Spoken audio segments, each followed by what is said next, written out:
Grabe mga ka-dreamers, sobra talaga akong naawa sa kalagayan ni tatay nang makita ko nga ang kanyang munting tahanan. Lalo na makita ko ang kanyang dingding na tinapal-tapalan lamang ng sirang trapal, sako, plastik, kahon at sira-sirang plywood. Sa kabilangan ng nakita ko ay nanatili pa rin akong masaya habang kinakausap si tatay para naman siya ay hindi panghinaan ng loob. Dahil nakita ko na nga ang palibot ng bahay ni tatay, kaya naman sabi ko sa kanya, okay lamang ba napuntahan namin ng loob? Bali sa sobrang tanda na nga pala ni tatay ay gumagamit na siya ng saklay para naman makapaglakad kahit papaano. So yan mga ka-dreamers, as you can see, ito nga pala yung bahay ni tatay. Tatay Efren. 89 years old na si tatay. Tama ba tay? Yan. So yan, pinapapasok tayo ni tatay sa loob ng kanyang munting tahanan. Tara. May kuryente naman kayo tayo din eh. Oh, okay po. Ay mga ka-dreamers, narito na tayo ngayon sa loob ng bahay ni tatay. And tingnan nyo naman yung kanyang palibot ng bahay. Yung loob ng bahay pala ni tatay, napaka simple lamang. Bali mag-isa nga lamang pala rito si tatay na naninirahan dito sa kanyang munting kubo. Nasaan na tayo? Munting palasyo. Munting palasyo, yun tayo. Dreamer talaga si tatay, yung kanyang munting tahanan, munting palasyo nga naman. Asawa mo po? Ay, matagal na ako. Ay, tay, upo ako nga. Baka ako itumanda na rin po eh. Pero, Hindi ako, hindi niya. nag-video po pala. Naka-video para po tayo makita sa nationwide. Makita tayo ng buong Pilipinas. Charot. Eh di hindi to tayo medyo mainit.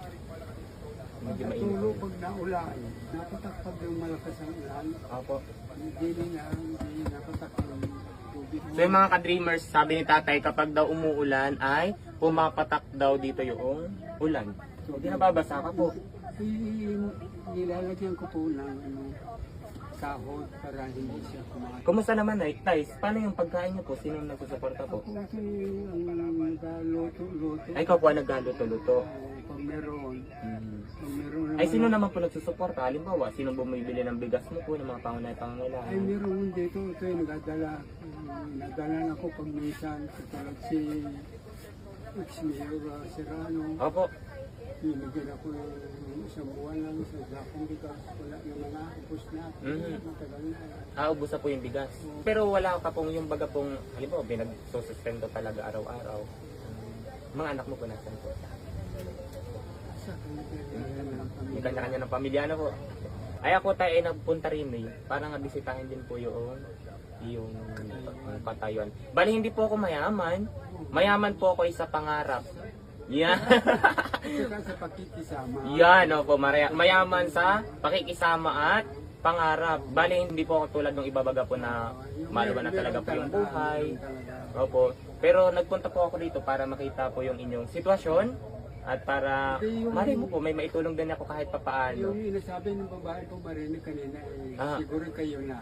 Ako na nga po yun siguro. Sabi kita tayo, friend, may maparitong tao Apo. na meron dadali sa iyo. Aha. Salamat. Uy. Thank you, tay. Ako na nga yun, tay, siguro. Malamang. Malamang. Pag Ubarin ko lang, tay, ha? Medyo nakararamdam na po ako ng init. hindi ko inabuksan. Okay lang po, okay lang po. Okay lang. Kung mapapansin ninyo mga ka-dreamers, yung bahay nga ni tatay ay tagpi-tagpi siya. Pinagtagpi-tagping, winasak na, anong tawag na? Sako.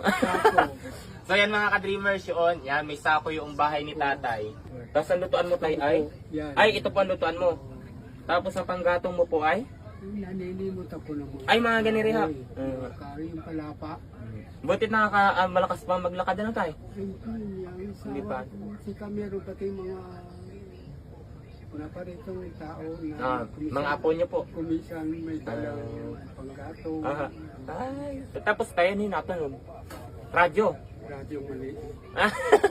Kami alis muna. Then pagbalik ay may dala kahit pa paano. Babalik din ako tayo. Bali tinignan ko lang po muna ikaw kasi hindi ko nga po alam yung bahay niyo po. Pinagtanong-tanong pa po namin kung paano kami makapupunta rito sa iyong palasyo. Palasyo ni tatay. Tay, punta muna kami tay ha. Sige, salamat Totoy. Apo, maghintay ka lamang po. Ako po si RJ Austria po. Austria. Apo, Austria. Salamat.